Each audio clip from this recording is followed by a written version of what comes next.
میرے رسول کریم صلی اللہ علیہ وسلم نے فرمایا زنا صرف مرد اور عورت کی خلوت سیاح کا نام تھوڑی ہے. فرمایا جس نے اپنی آنکھ کو گندا کیا وہ آنکھ کا زانی ہے، اور جس شخص نے اپنے کان سے بری بات سنی وہ کان کا بدکار ہے. اور محبوب فرماتے ہیں جس نے اپنے آنکھوں سے بری چیز کو دیکھا وہ آنکھ کا، اور جس نے بول کر لذت کا یہ سامان فراہم کیا وہ زبان کا زانی ہے. اسے بھی قیامت کے دن اسی طرح پوچھا جائے گا جس طرح زانی کو پوچھا جائے گا.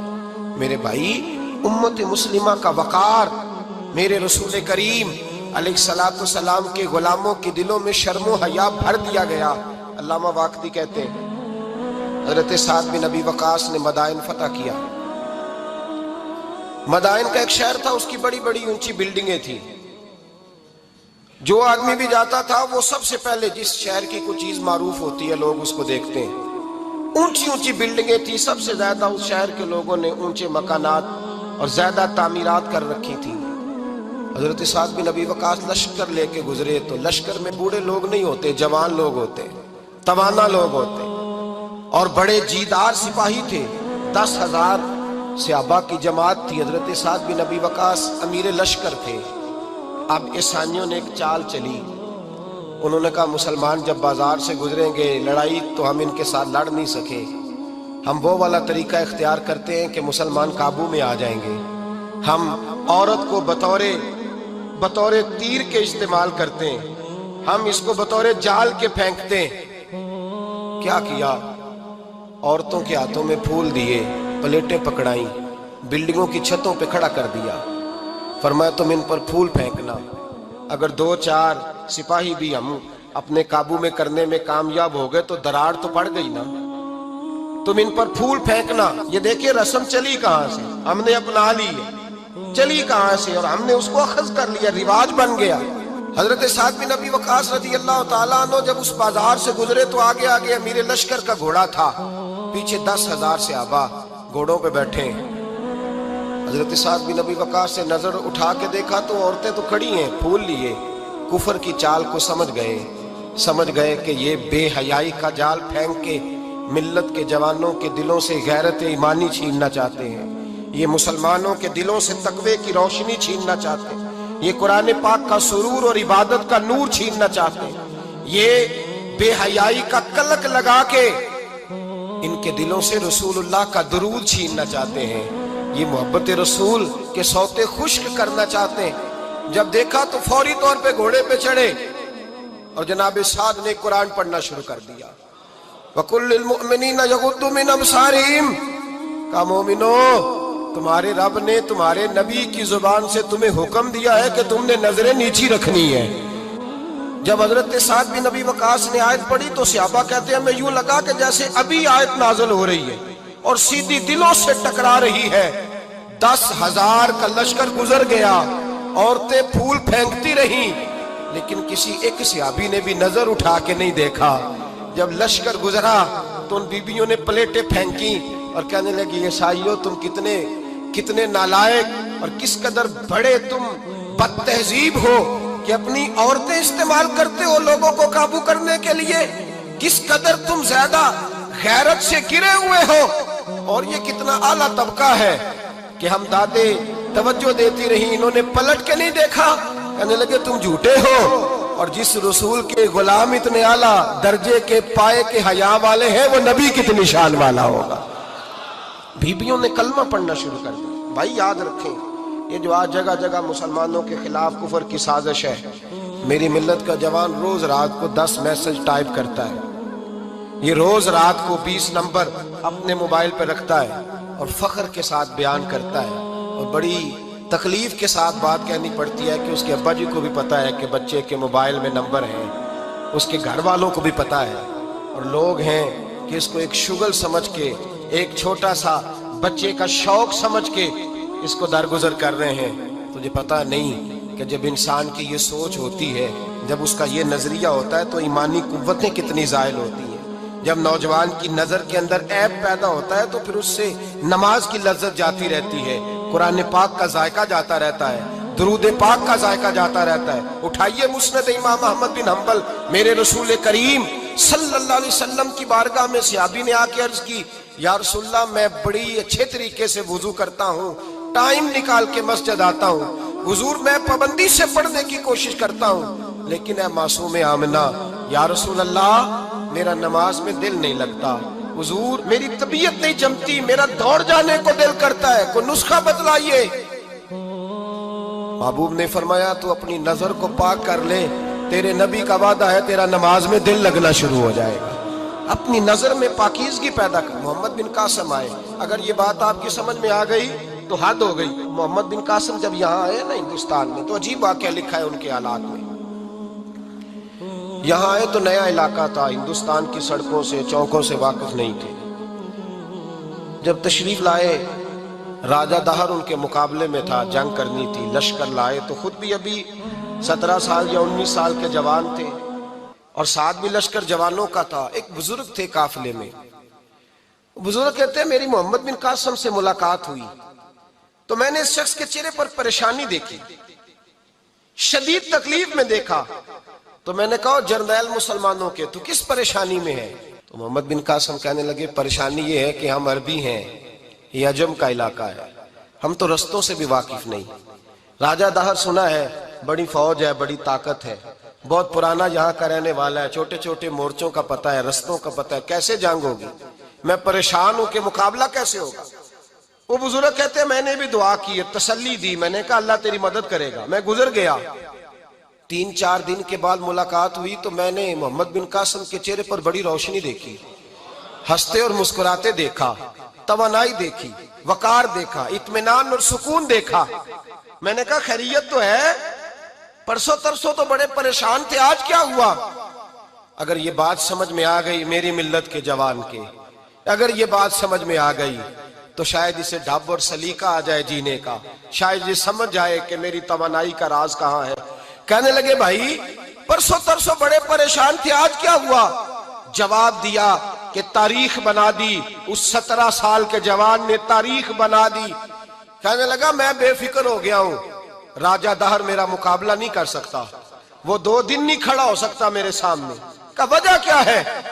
محمد بن قاسم کہنے لگے میں نے تحقیق کی ہے، مجھے پتا چلا ہے کہ راجہ دہر ذہن کا گندا ہے، نظر کا ناپاک ہے، وہ سینے بند کا برا ہے، مجھے پتا چلا ہے وہ تو چچا زاد بہن کو نہیں چھوڑتا، وہ تو خالہ زاد پہ بری نظر رکھتا ہے، مجھے پتا چلا ہے کہ اس کے تو اپنے علاقے کی عورتیں اس کی نظر سے محفوظ نہیں ہیں۔